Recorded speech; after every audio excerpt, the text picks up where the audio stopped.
Now let's see. I think I can see a family in this glass. Can you? I can definitely see three brothers in there. Tonight's topic, how are family-run wineries different, special than that are not family-owned, so owned by larger corporations, if you will?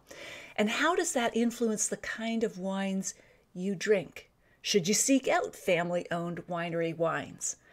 I'm Natalie McLean, editor of Canada's largest wine review site at nataliemclean.com, and we gather every Sunday at 6 p.m. Eastern, that's Toronto, New York time, to talk to the most interesting people in the world of wine.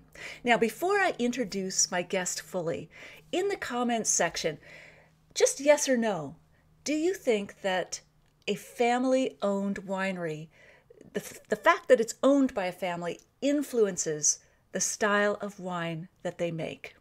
All right, I just want to hear from you, yes or no. Does it influence the style of wine they make? All right, now, our guest this evening, Daniel Speck, is one of three brothers who, as children, shovel planted the modern-day vineyards that have become Henry of Pelham Estate Winery in Niagara's Short Hill Bench. The Speck brothers founded the winery with their parents, a family venture which began in 1984. And after Daniel graduated from philosophy, science, and math at St. John's College in Annapolis, Maryland, he returned to work on the farm and winery. After 14 years on the vineyard, he migrated from the farm to the marketplace, and today he is Vice President of Sales and Marketing. And he joins me live now from the winery in Niagara. Welcome to the Sunday Sipper Club, Dan Speck. Hello. Hello, it's great to see you again. Thanks for having me tonight. Good to see you too. Thank you so much for joining us. Now, Dan, we're going to dive in right away. Since our focus tonight is on families and wine, maybe you can tell us a little bit about who your parents were and where you were before your family bought land in Niagara for the winery. My mother is still with us. My father passed away many years ago, 93. But yeah, we grew up in Toronto, right downtown. And my parents they're characters. They met in New York. My dad was a Catholic priest at the time. She was a book editor, and they came back to Canada and started a small high school in Toronto. And then that moved along and eventually had some other related businesses, and my brothers and I all went to the school, worked at the school, and that was kind of how life started for us. All right. And so what was it like, okay, so when you your family bought the land, how old were you and your brothers?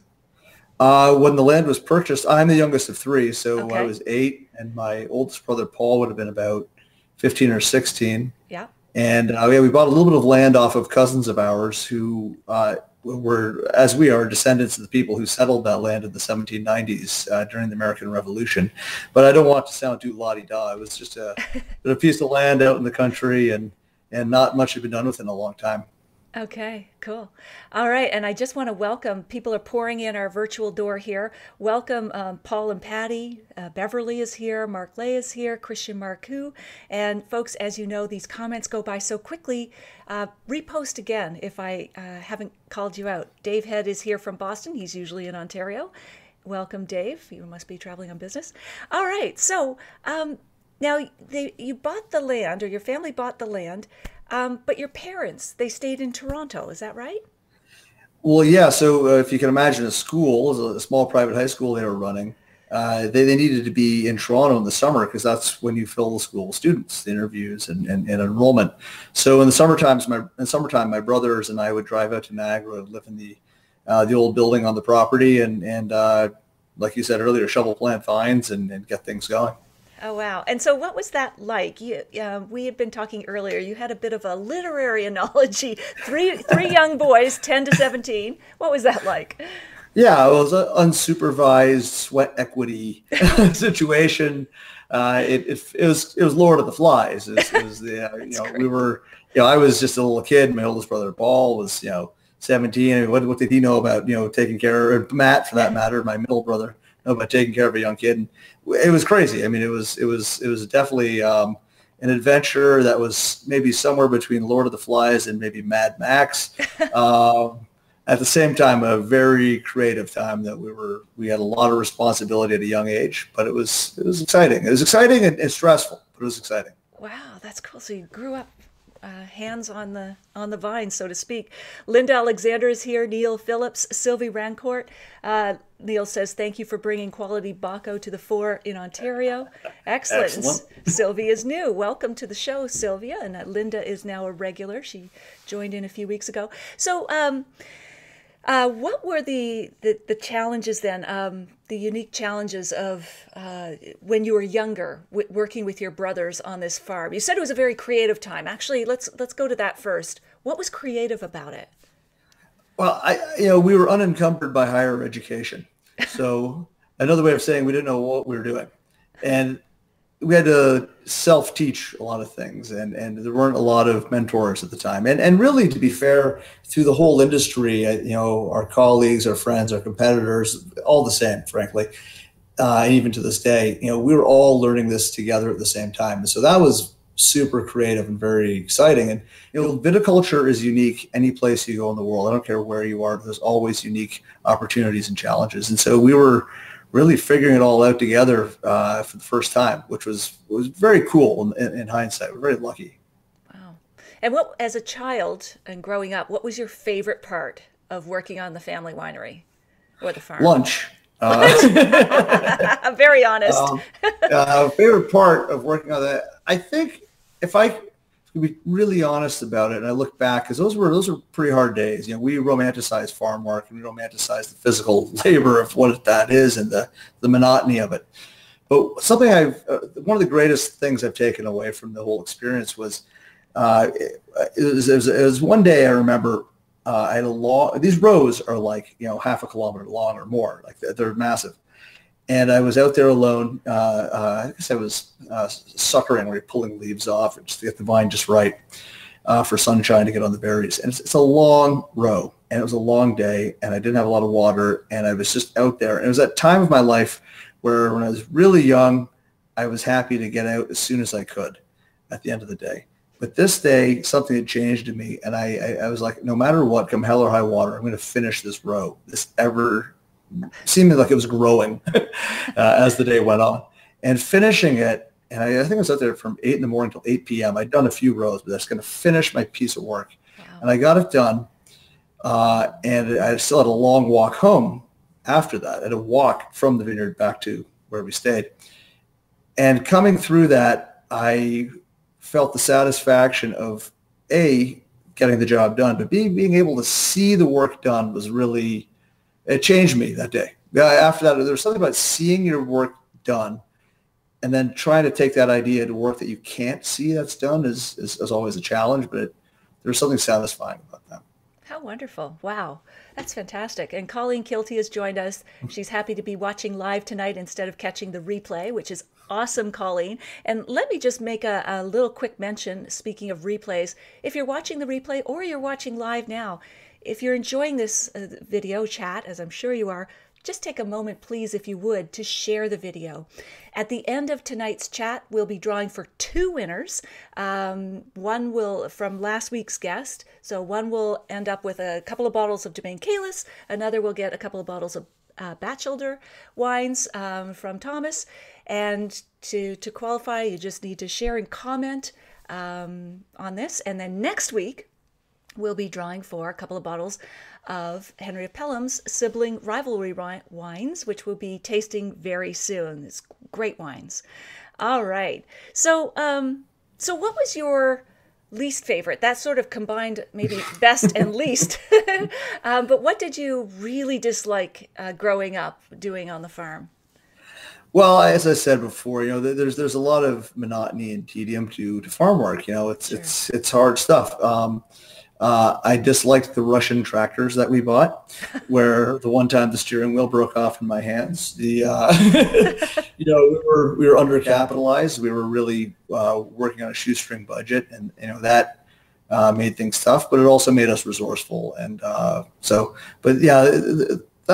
work is rewarding and it's interesting, but it's the lessons are paid over a long time, and then that's the hardest part of it, I think. Jillian Dodd joins us from Yellowknife. Welcome, Jillian. So the lessons are learned over time, and the payoff, that sort of ties into the whole thing about family-run wineries. They're generational. I mean, we talked a little bit about this, but there's that long-term perspective. Maybe touch on that a bit more. What one of those differences between family-owned wineries and those that are owned by, say, corporations who have shareholders to report to quarterly? It's very different. I mean, a family wineries are really good candidates for family businesses in one respect, in that a family farm, if you think about any family farm, it's a place that grows some sort of produce. And then the next thing, what a winery is a way to preserve the crop, right? So we're trying to extend the life of our crop, which is grapes, and turn it into wine, and that gives it more shelf life, essentially. And then from there, what happens is we have to market this wine, unless you sell to a co-op or something, which happens very often in, say, European countries, but not so much here. So wineries are very good candidates for family businesses, because everybody on a farm ends up, if they're run by a family, which they mostly are, ends up participating one way or another. You know, the kids are out there, the husband and the wife are somehow involved together. So they're small businesses for the most part, and they can grow and become bigger businesses. But they have the people are quite invested. It's probably their childhood is tied up in the thing. There's a sense of, you know, carrying on a legacy, perhaps, if that's right. Your situation. There's also a lot of passion and pride associated with what you're doing, and it's kind of the romance of a winery. It's kind of what makes it cool. It means that you're making longer term investments that aren't looking for, you know, quarterly payoffs typically. Right. Whereas a public company is under a different kind of you know, stress. Public companies need to show returns fast. You know, they can't always take those long term investments that a private company would take. And a winery, you know, most wineries, frankly, are family-owned businesses for that reason, because vineyards take years to come into production. That's Wine true. Takes years to age in barrel or whatever. So, yeah, that's true. That's a good point. It's just not suited to quarterly results. 7 years before the vines mature. No. Yeah, it's not usually a great fit. If you look at, I mean, there are exceptions for sure, but if you look at the history of the wine industry, it usually goes something like the beer guys or the spirits guys, who are really in discrete production. They make stuff and they make it as fast as they need to make it, and they will bring ingredients in and make beer, for example. They decide, well, wait, we should get into these other segments. Let's get into the wine business. And then they realize, oh my God, the wine business, you make it all at once. You got years of inventory, you know, all these small growers. They're just like, it's a nightmare.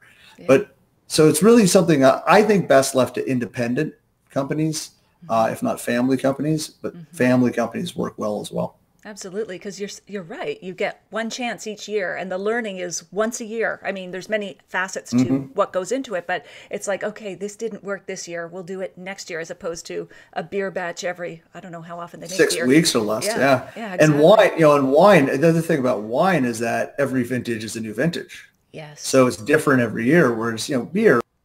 Yeah. Whoops. All right, folks, I think we lost him temporarily. So hopefully will log in again. I'm just going to send him a quick email just to make sure that he knows he's gone. Try logging in. Log in again at the same link. And then we'll continue on until he's with us again. Okay, so I just wanted to take this chance then to acknowledge all of you folks who are posting some great comments. Jeff Dockeray, he needs beach wines soon. Oh, this video has ended. What? Okay, I don't think. Let me know, folks, if you are still hearing and seeing me. I'm not sure if this is still live. That's the trouble with live. Okay. Let me refresh the screen and see what happens. And we will see if this is still going. Okay, yeah, looks like it's still happening. You're live. Okay, yes, it's still going. Thank you. You're still on. Excellent. I won't say anything embarrassing then. Okay, great. So I will wait till Daniel logs in again. So we'll keep this streak. There he is. Okay, here we go. Awesome. There you are. Back. You are back. Let's see. Now, let's see. Here we go. Let's make sure you're in the shot. I just have to add you to the shots here, Daniel. And I don't know why it's not, but I will add this. Sorry, folks. This is technology. Here we are. There's Daniel. Let me put him down in the shot there. Okay. Hello. There you are. Okay. So I was just looking at the comments while you were MIA. Okay. Colleen Kilty, I'm not sure if I acknowledged you. You're watching live instead of the replay. Jeff Dockeray said he needs beach wines, and hello from the world's freshwater beach. Kristen is here. Hello. We can see you still live. Lori Kilmartin, you're good. Excellent. So, folks, if I missed, there were some great comments and questions. I forget them because my mind was tangled up in this. So post them again, all right? And we will get to them. All right. As you were saying, Daniel, Lori has got a really relevant question. She's asking if any of the children of the three brothers work in the vineyards today. Have you employed any child labor yet?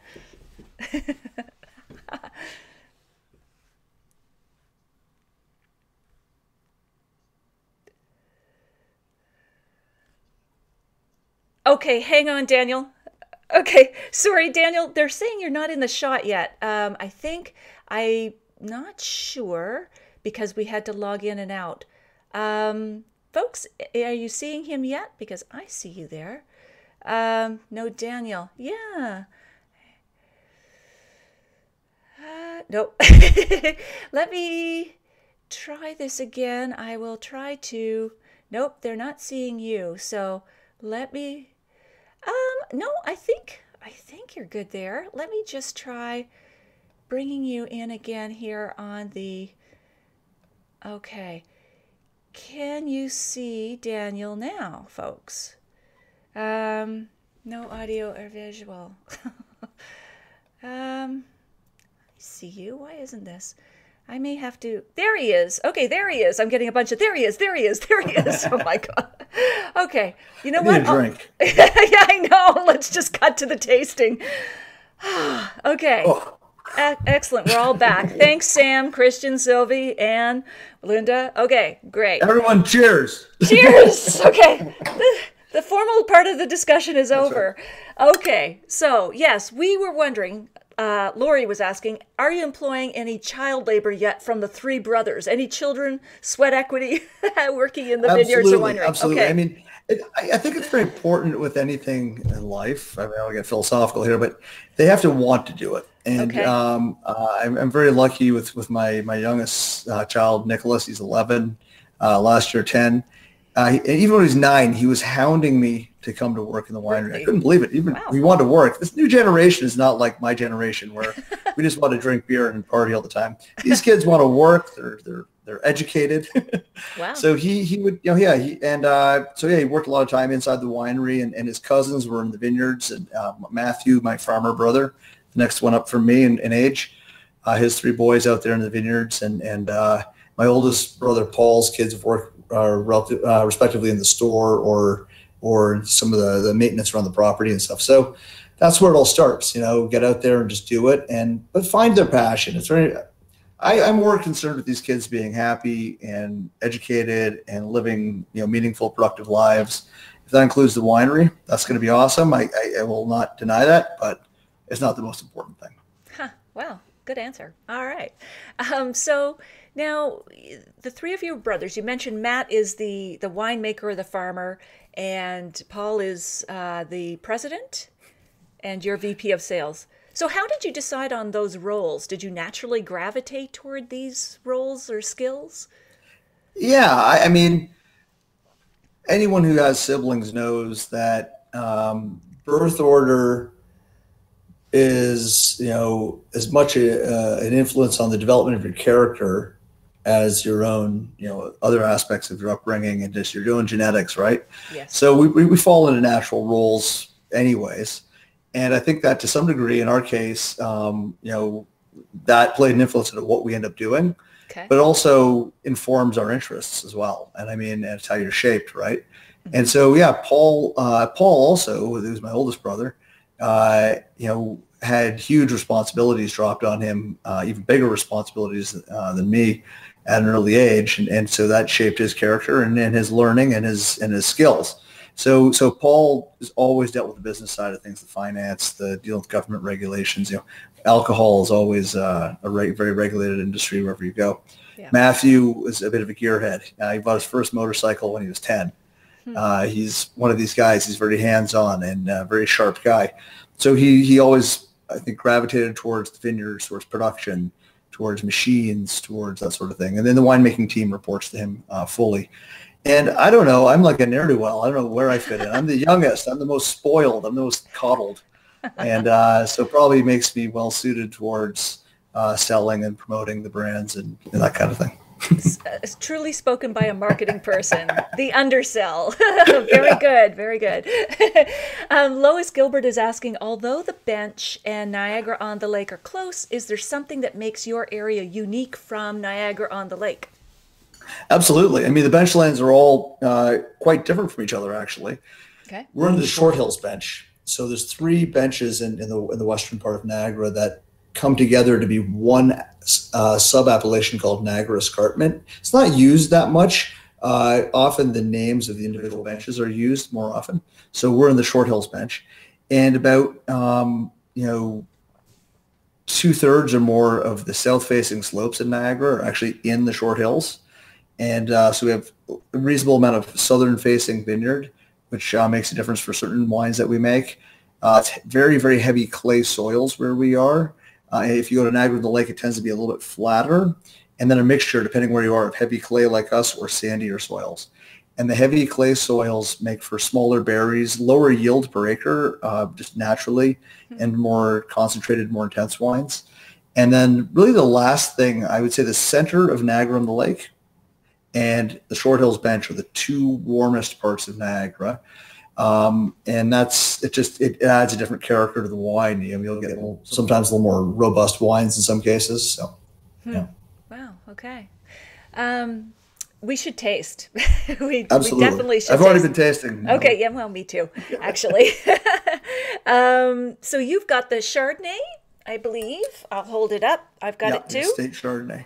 Okay. Yeah. So this is the Estate Chardonnay. What do you want to tell us about this wine? This debate we all have in Niagara. It's a very healthy debate. What is the core? What is the soul of Niagara winemaking? And one answer to that for me is Chardonnay. And I know Chardonnay's been so widely grown around the world and maybe overplanted in places that it doesn't always belong, and it's been a bit kind of bastardized. But Chardonnay belongs in Niagara. Our climate has so much in common with Burgundy.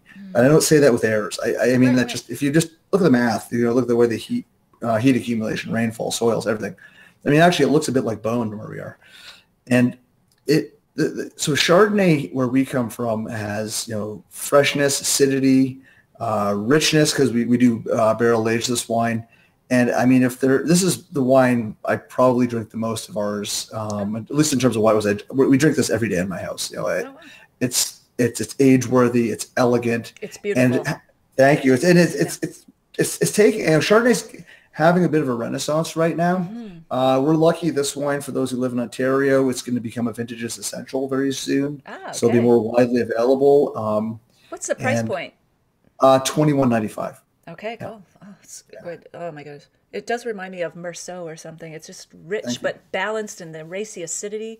Of course, Niagara signature. I mean, it's not just us. I mean, there's so many good ones. I mean, we've chatted before. I mean, I love the wines up at Hidden Bench. I love the Cave Spring Chardonnay. I mean, which is very different than what we do, and elegant and amazing. There's so many producers out there. I'm missing a lot of my friends here and colleagues, even some of the ones that were not friends. Make great wines. I think this is very much our calling card in whites. Whites, yeah. And even, you would say, more so than Riesling, which is what we tend to think of. Yeah, I mean, of course, I think that we make great Riesling in Niagara. I mean, for sure. And I think it becomes our calling card sometimes because it's less ubiquitous. It's not grown in every region in the world. And yeah, we make amazing Riesling and very distinctive Riesling in Niagara. I mean, a lot of great wines coming out of our home for that. But I think for every day, the wine that I tend to be drawn towards more, Chardonnay. Look, the Rieslings are great. There's no question. And then they're very different. They have a chalkiness to them that's quite elegant as well. I mean, Yeah, absolutely. So nice. So Linda Alexander and some other folks are asking if your wines are available in the U.S. anywhere. yeah, so they are. And we've just added a new distributor, so they're going to be more available, primarily in the Northeast, New York, New Jersey. The new distributor is based in the Midwest, so Ohio through sort of Indiana, Illinois, about 12 or 13 states in the sort of Midwest through the Northeast. And the best way to get that information is off our website, or just reach me through our website, or even through Twitter or something like that, and I'll be able to send that stuff out. Is it henryofpelham.com? Through Twitter, it's just at Henry of Pelham. Right. That sound right? I don't use Twitter that much. To be honest, just my brother deals with. But yeah, at Henry of Pelham. And then the or website? the winery is, just go to info@henryofpelham.com or Okay, winery at the email. henryofpelham.com. Yep. Both No will worries. work. Linda says, wonderful. I'm in the Northeast. Excellent. Neil Phillips says, that's decent value for the qualities, remarking on the price point. Thank you. All right. Thank you for saying so. Absolutely. All right. I don't know if you have this one, but I just wanted to bring it up, Oh. the family tree, because, of course, that's our theme tonight. And I just wondered how you came about this name. I mean, it's obvious, but I mean, is there any story behind this wine?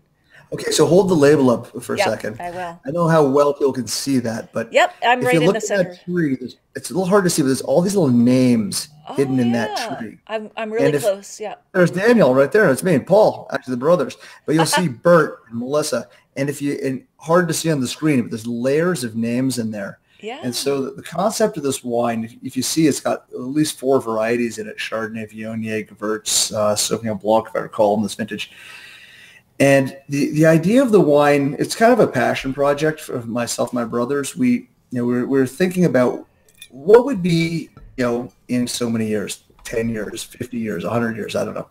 What would be a wine that was a pan-Niagara wine? And the way that we drink Bordeaux, we drink white Bordeaux, we drink red Bordeaux. We don't think of the grape varieties.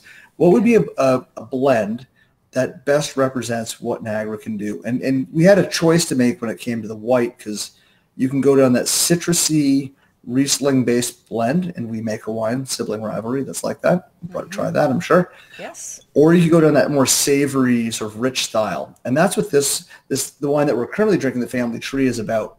So that richer style. And there's a red and a white. And the white has Viognier in it. The red has Syrah in it.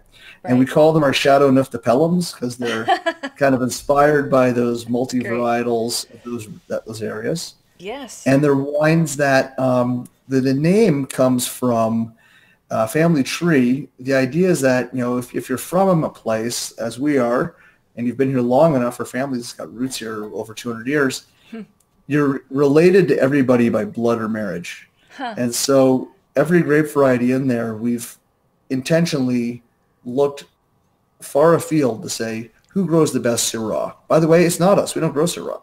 We found a family friend or relative who grows Syrah. Where does the best Merlot come from? Where does the best Cabernet Franc, which would come off our farm, and so on, and put together a regional wine. And the blend will change from year to year a little bit. Oh, so that's what it's about. So it's a complicated message to deliver, but it's about lovely, though. that really traditional long-term view of what a wine region is and could become. Fantastic. It's a beautiful wine, like floral and very fresh and springy, and nice aperitif for seafood. Absolutely, yeah. And the price point on this one? $17.95 in Ontario. It's fantastic. And Quebec, it's sold in Quebec as well. A few other markets across the country, but Quebec has actually become our biggest market for it, believe it or not. Oh, wow. That's great. Lori Kilmartin says, I bought this wine for my Christmas party last year. Family tree, everyone loved it. Sam Huck, who is out in BC and teaches wine classes there. Daniel, how much land do you have now, and what is your production? So we have about 300 acres, of which 275 is in production. Okay. And then Henry of Pelham as a brand is about, all said and done, would be about 60,000 cases. And then Sibling Rivalry is another, say, 20,000, something like that. So it's about like an 80,000 case winery. Okay. On those. All right. Neil Phillips says, congrats on the upcoming vintages essential. It's nice to see them continuing to add more quality Ontario wines. Yeah, I have to say, the LCBO has been great to us. I mean, Vintages has been very supportive in the last number of years in particular, and allowing us to get more of the diversity of our portfolio out there. And now we're doubling down on two of our strongest wines. Our Spec Family Reserve Baco will also be launching in the fall, in the spring as well. That is such a fantastic wine. And Neil mentioned that already. And we're going to taste that. Lisa Chiret-Gagné up in Northern Ontario says, hello, Natalie and friends. I love Henry of Pelham and the small lot family-owned wineries. Good. Excellent. Okay. So did you want to taste any more of the whites, or should we jump to the reds? It's up to you. I'm going to post all of these wines, folks, that we have tonight, and more of them, so that you can find them at your local liquor store and get the reviews and all that. Well, let's do one. Let's do the Sibling Rivalry White, because I think that wine is kind of interesting. Yeah, I've got the bottle here, and I'll put it right up. So this is the three of you, brothers. Yeah. It's interesting. Like you get along. We do get along. Okay. It's interesting, apropos of a conversation we had offline about Riesling and yeah. So Riesling is this interesting grape, right? Because it's super bright, it's super fresh, it has high acidity, which is amazing in wines. It's our greatest strength as a wine region is we keep the freshness in our wines. Everyone in the Mediterranean climates around the world are always striving to get acidity, but for us, this is the easiest thing in the world. And what I love about this wine is that we have great acidity here. It's based on Riesling, centered on Riesling, but acidity can also be overwhelming, and so we temper that with Chardonnay, right, and a hint of Gewurz, which we'll play with from year to year. That's usually the smallest component. It's always the smallest component, and it just makes this I call it adult lemonade. It's just easy drinking, very approachable wine, but it goes through the same winemaking process as any of our wines would. I mean, a lot of care goes into making this particular wine, in any of our wines. But it's that the blend is the key, and these Riesling Traminer blends, Riesling Chardonnay blends, have really exploded in Niagara over the last 10 years or so. And this was one of the first ones, and it's one that we continue to really work hard on to keep it fresh and keep it the idea new. And I think it's a great place for every wine region in the New World to go, is to develop a great portfolio of multi-varietal wines, because they're ultimately, I think, perhaps the most complex and interesting wines also. That's awesome. And these wines, the Sibling Rivalry line, are they all the same price point? Yeah, they're all $13.95 or $14. Well, no, that's not right, actually. The rosé and the white in Ontario at least would be $13.95. The red is $14.95. Yeah, I've got a Merlot Cab blend as well. Yes. And that would be $14.95. That's incredible, though, the price points, really, for the quality. Yeah, thank you for saying that. I mean, we feel that way. We're, they're everything we do to make our wines. I mean, it's a craft production. I mean, so. Yeah, absolutely. This is lovely. The Riesling blend, nice floral, again, floral, but citrus, lime blossom. It's great. Good for spring and summer. Again. Absolutely. Dock wine. Pat, someone mentioned about the wine for their summer for the patio or something. Yes. This is that wine. Beach wine. That was Jeff. Sam.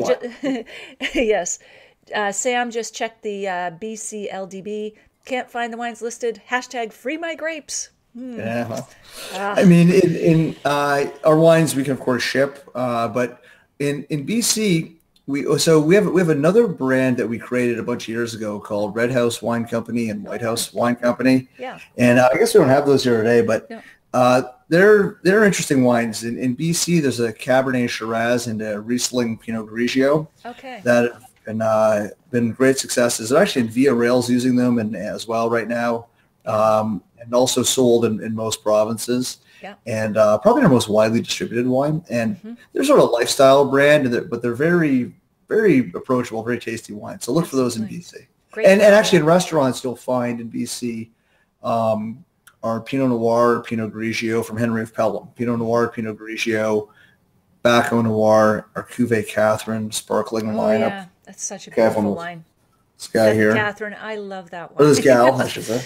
Yeah, that's what I bought for Christmas. Yeah. And maybe some of the private stores as well. So. Yeah, gorgeous. Wow, there's so many wines here. But yeah, the house wine, it's kind of got a dark label, excuse me, with a chalk sort of font or something. Yeah, but I'll post all of those in this post and also on the website. So if you're looking for them. And we have links to the stock in the different provincial liquor stores so that you can find them more easily. All right, Sam. All right, so maybe we should go to one of the reds. Where would you like to go on red? Should we start with let's start with the Spec Family Reserve Baco. Okay. That makes sense. This is what Henry of Pelham is known for it sure. Is. Noir. Why did you become so known? Other than, I assume you started early, you paid attention, but why are you synonymous with Baco Noir from Niagara? Well, if I tell you a story, we were used to be known as a Gamay and Riesling producer. Oh, okay. in the beginning. Yeah. And it was very hard for us to get grapes. I mean, our vineyards were we didn't have a lot planted. Mm-hmm. We didn't have a lot of money, and so we were buying a lot of grapes from little artisanal producers, and they wouldn't always sell us grapes. And along the way, I remember we had dinner out with my mom and my dad, and my mom was very adamant that we should make a wine like this one that came in a green label, with a hand script label. It was an Amarone. It was delicious, from this small obscure producer called Quintarelli. Yeah. And of course, Quintarelli is the kingpin of Amarone, people would argue, or many would. We didn't know that. And so she said, just go make it something like this Amarone. And we got some advice from some growers who said, well, that's a hard thing to pull off here. Plant something called Baco Noir. And we had no clue what this was. We were really, truly novice. We planted a bunch of Baco Noir. And as it came into production, we learned from everyone that it was so obscure, no one would be interested in it. And we didn't really have a choice but to get going and make this wine. And it was 1988 was our first vintage, a beautiful, beautiful growing year. And the Baco came in amazing, as it pretty much does every year. And our winemaker at the time said, well, the thing to do with this wine is to barrel age it. And, we were at the banks, barking at our heels, and we didn't have the money for anything like that. But my brother said, what the hell, we're doomed anyways. We'll find the money, put the wine in barrel. And it came out this toasty, delicious, smoky, interesting, complex kind of wine, New World style, woolly red. It's our Malbec, it's our Zinfandel, it's our Shiraz. True. And it just absolutely exploded. It just totally took off. And there was literally, they would put limits on how much you could buy when it came through vintages in Ontario. Wow. To try and meet it out to the market. It was unbelievable. And it took us a decade and a half to catch up with production. And even still, we struggle to stay in supply with Baco. We're planting more of it even. That's fantastic. It's an underdog grape. But I mean, you've taken it to new levels, especially with the reserve. But even that old vines listing in the general list, that's about $20. Yeah. It's amazing. I mean, but I love tasting them side by side, which you can do at home, folks.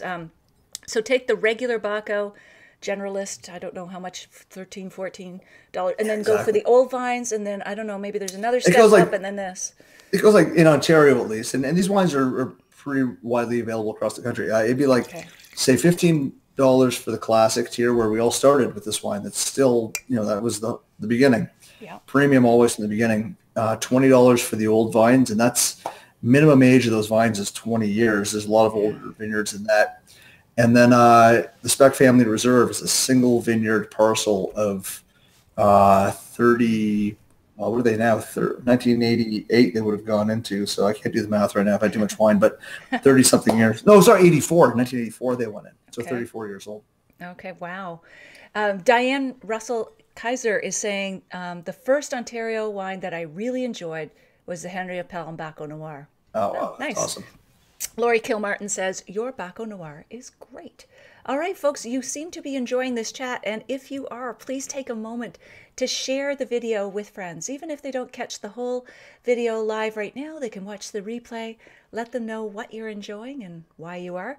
And of course, if you do, you can qualify to win a couple of wonderful bottles from Henry of Pelham, which we'll announce next week. But at the end of tonight's session, we'll be announcing 2 winners who will win several bottles from Domaine Calis and Batchelder Winery. So I want to also, while I'm just announcing this, say thank you. My goodness, we've had 17 people share. So thank you, Lise Chiré-Gagné, Sam Huck, Jillian Daw, Jeff Dockeray, Colleen Kilty, Lois Gilbert, Dave Head, Beverly Aslison, Elaine Bruce out in Calgary.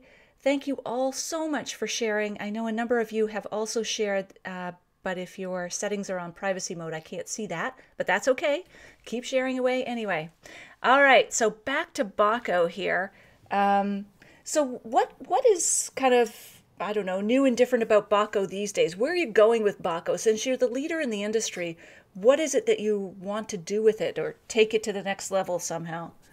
So one thing, just because it only came in yesterday, actually, from my brother, the classic tier of Baco, the original, the foundation of this wine just got picked as not just the best Baco, the best red at the Copenhagen Wine Festival in Denmark. Yeah. Oh, wow. Denmark has become this wonderful market for us, as Germany and Finland and these Nordic countries. Oh, really? So the embracing of Baco is kind of fun because it's so unique, right? Yeah. What do we do with Baco? You know, we've every time we think we've hit the wall in terms of what other thing we can do with it, you know, somehow we find a new way to evolve it. And I think, to speak of this wine specifically, what makes it special, I mean, beginning with, we've got these vineyards that are now 34 years old. So that is great. That means lower yield, naturally lower yield and more intensity and flavor, but and more, you know, complexity. But also we've evolved our aging regime, where we will start aging the wine in small barriques, the little barrels, 225 liter barrels. And then we finish this wine in 5,000 liter foudres. It's basically like a really big barrel, but it's got some of the features of a tank. It looks like a giant barrel. They're beautiful. The same things they would use in Amarone, actually. Oh, wow. And it marries the wine together better and gives you another layer of complexity. So this is this sort of evolution of this wine. Yeah. Wow, fantastic. What's the most interesting? Oh, Neil's cued into my next question. Baco Noir is one of the most versatile food wines and a better barbecue match than most other reds. He said, Daniel, I've been leading blind tastings. Oh, you just disappeared. He's been leading blind tastings with your wine, and then I don't know what he said. But I'm going to get to food pairings in a moment. But these comments are coming in so fast. Oh, they're gone again. Melanie was just saying something. I can't keep up with you guys. Lori Sweet, shared in Kingston. Okay. This is just going way too fast, like a stock ticker tape thing. What is the keep posting again, folks? I will read them out. Okay, so what is the most unusual or best food pairing you've ever had with Baco Noir? Oh, that's easy. Okay. So years ago, a chef friend of ours showed up at the winery, and he put the most unusual and best tasting. And I don't want to take it down market when I say this, but it's kind of our tequila shooter of wine for Niagara. So tequila shooter, of course, what is it? Goes tequila, salt, lemon, if I remember. So this is a little different, but it really is delicious, and you have to try this at home. Everybody, just any Baco works for this. Or, well, any of our Bacos at least. That's what I've had it with. So you take, you grind some black pepper freshly onto a plate. Give it take a minute here and get a nice thick layer of black pepper. Okay. And then now July, at least where we are in July, it's perfect strawberry season. The first week with Canada Day. This is what we do in Canada Day, actually. Ah, okay. It's kind of our tradition at the winery and our family. And you get those beautiful fresh strawberries, and the ones that are especially when they're red in the middle, not just that white mealy, nice and ripe. But any strawberry will do. Okay. And you roll the strawberry in the pepper, Okay. and you eat that, and the pepper pulls that berry flavor out like crazy. And then you have a big sip of tobacco, like a gulp. It's not a sip, a gulp. Oh, And put it all together, and the pepper pulls the flavor out of the tobacco, the strawberry. It's really delicious. It's unusual. wow. It's weird. It's fun. And I love it. you We got to drink a lot try of tobacco. Yeah. it. And a few strawberries. Few strawberries. Yeah. Lee says, That's our oh, Canada Day tradition. I'm definitely going to try that. I'm Try it. going It's to try excellent. that. Yeah. Absolutely. Lee says, OMG, strawberries and pepper and tobacco. Woo. Al Poblete, hopefully I'm saying your name correctly there, Al. He says, yes, Neil, for sure. Neil, sorry, you keep falling off the charts here. You were talking about Cuvée Catherine. Francis says, yum, I can hardly wait to try that in that strawberry season. I have to try that too, says Diane. Wow. Okay. Everybody's getting hungry and thirsty. All right. So this is going along lickety split. I cannot believe it's already 6:45. Story of my life. Neil says, falling off the... Anyway, what other reds would you like to try, Dana, especially as we head into the zone here of people perhaps dropping off? Let's try, here's a wine that I'm really, I really love. I'm really proud of this wine. We tried the Family Tree White. Sorry, I'm used to the left right here. There it is. Yes, I know. It's a little, it's a little crazy. Yep, so yep. Family Tree. Yep, we can see it. You'll find this.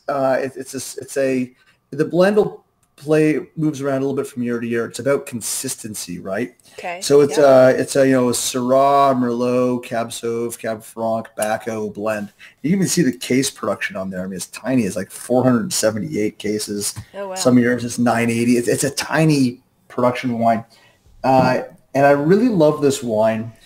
I was describing this. It's the white earlier as our like this wine is our Chateau Neuf de Pelham, because it's, if you know anything about Chateau Neuf de Pop in the Rhone, where I was just with actually my farmer brother Matthew just a couple of days ago. Okay. They work with a dozen or more grape varieties to produce these really interesting layered and complex wines, and our climate is so perfect for blending. Sometimes Pinot Noir is in there, sometimes other varieties, and it's a great wine here, and it's so well suited to Canada's favorite cuisine, which is steak. And oh no, he's gone again. Okay, I'm sure he'll log back in. I do not know. Oh, there he is. Oh, you are back. Okay, good.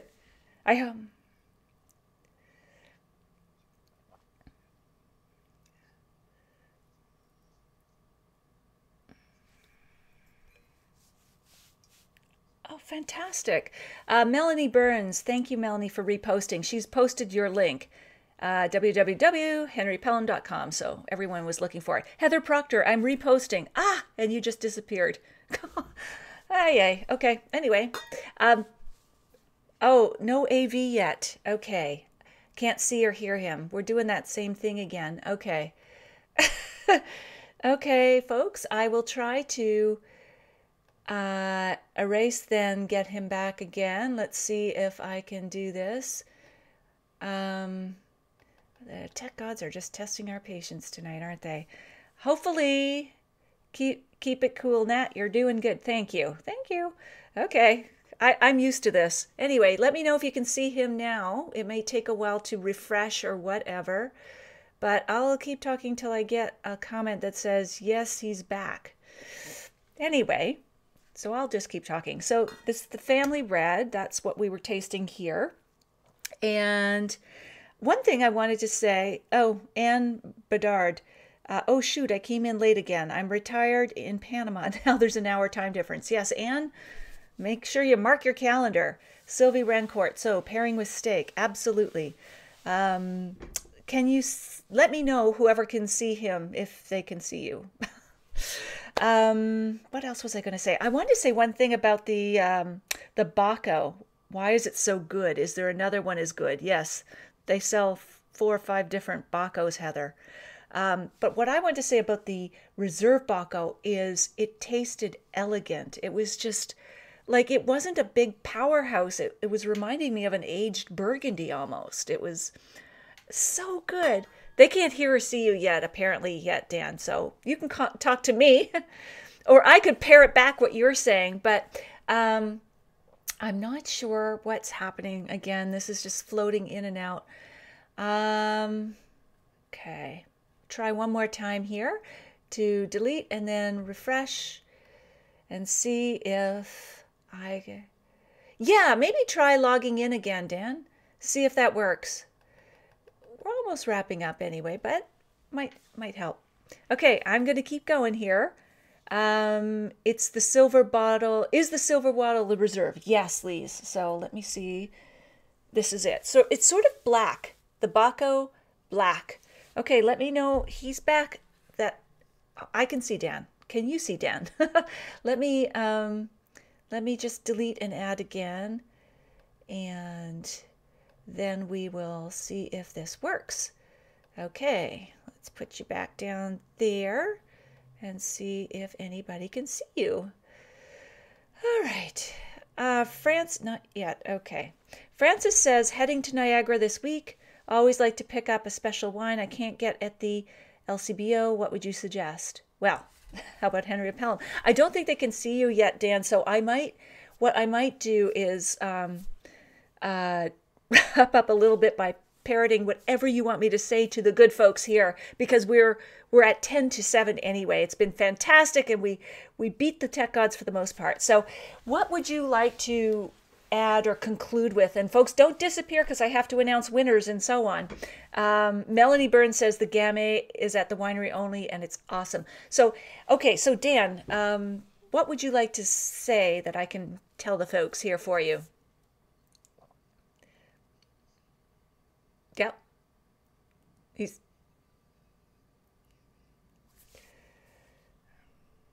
okay.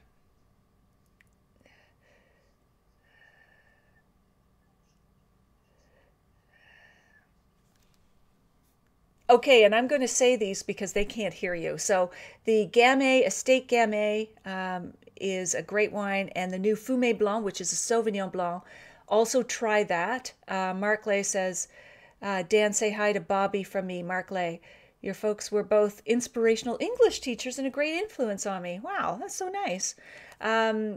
Okay, great interview, says Lise. Okay, so we'll get them to try the Fumé Blanc, the Gamay, and I'll show a few more bottles, Dan, but I probably will bring this to a thudding close with the technology. Thank you so much for being patient and for being here tonight, Dan. I know everybody loved it. Stephanie Albert says Fumé Blanc is also available at the winery. All right, so Dan, they can't see or hear you, but I can tell them you're like waving wildly, blowing kisses, no, saying goodbye. Thank you so much for being here. And folks, hang on, because I've got more stuff coming your way in the next 5 minutes. Okay, so thank you, Dan. I will say goodbye for now. Okay, take care. Okay, bye-bye. All right, folks. So that was fantastic. Not sure what was happening with the tech, but you never know, right? So Al, that's a nice sentiment. More success to you, Daniel, Paul, and Matt. All right, so folks, I am going to be letting you know who are the 2 winners of last week's contest. We're giving away 4 wines this week based on those who shared last week's video. So if you want to qualify for next week's prize of a couple of bottles of Henry of Pelham wine, you'll want to share this video right now. Share it and tell folks why you like this chat so that hopefully they'll watch the replay. If you're watching the replay, you still have time to share and comment, because we don't announce the winner till next week. So in a moment, the winner from last week, winners, I should say, and also I will let you know who next week's guest is, and she's fantastic. And just before I do that, in the comments, please let me know what was the most interesting thing that you learned tonight. I would love, love, love to know. I am so glad you guys enjoyed Dan's story tonight. I see your comments. The other thing I'm doing in about 5-10 minutes is going into our private Facebook group for our Get Wine Smart course members, and I'm going to be doing a tasting of Torrontés wines. It's a beautiful floral wine from Argentina. You're going to love it. So join me over there in the Facebook group. Thank you, Sam. Grace under pressure. Yes, something under pressure, right? Okay, so let me come back to, I don't know if I have my noisemaker. So I have two winners, and I've got them in my head. And let me see if I've got, oh, here it is. Let's see if this works. Oh, there it is. All right, so the winner of 2 Domaine Kalis wines is Carolyn Hetke. I know she's in Toronto. I'm not sure that she's here live tonight, but she will find out that she is the lucky winner of 2 bottles of Domaine Kalis, and the winner of 2 bottles of Batchelder wines is Kimberly Inkstatter from Ottawa. They both shared the video last week, made some great comments. I don't think either of them is here tonight, but we base it on who shared last week, right? So share. And it could be you next week. Anyway, folks, I so appreciate the time you spend with me each Sunday at 6. Next week's guest is Mary Ewing Elling. She's from New York. She wrote Wine for Dummies, the first Wine for Dummies book. She's brilliant. She is a master of wine. She teaches wine courses in New York City, and she's funny, fun. She's got some great stories to tell. Sorry, that's May 13th. Backtrack. So she's coming up, but she's May 13th. Now, Sasha MacArthur, you're learning about Baco. First time hearing about it. Excellent. Heather Proctor, most interesting thing, Family Tree Wines. All right. So next week is Ezra Sipes. So if you ever wondered, what is a vegan wine or a vegetarian wine? Ezra Sipes is going to tell us. He's a iconoclastic winemaker from BC, Summerhill Pyramid Winery. So he has a pyramid. He does all kinds of nifty, offbeat things with organic, biodynamic, vegan, and vegetarian wines. It is going to be this guy is so interesting. Beppe Crisarial in the Globe and Mail profiled him in a column like last week or the week before. He's fantastic, this Ezra Sipes. Thank you, Lise. Very kind of you to say. All right, Christian. Sam, yeah, he's in your neck of the woods. Okay, so I will see you next week, Sunday at 6 p.m. Eastern, Toronto, New York time.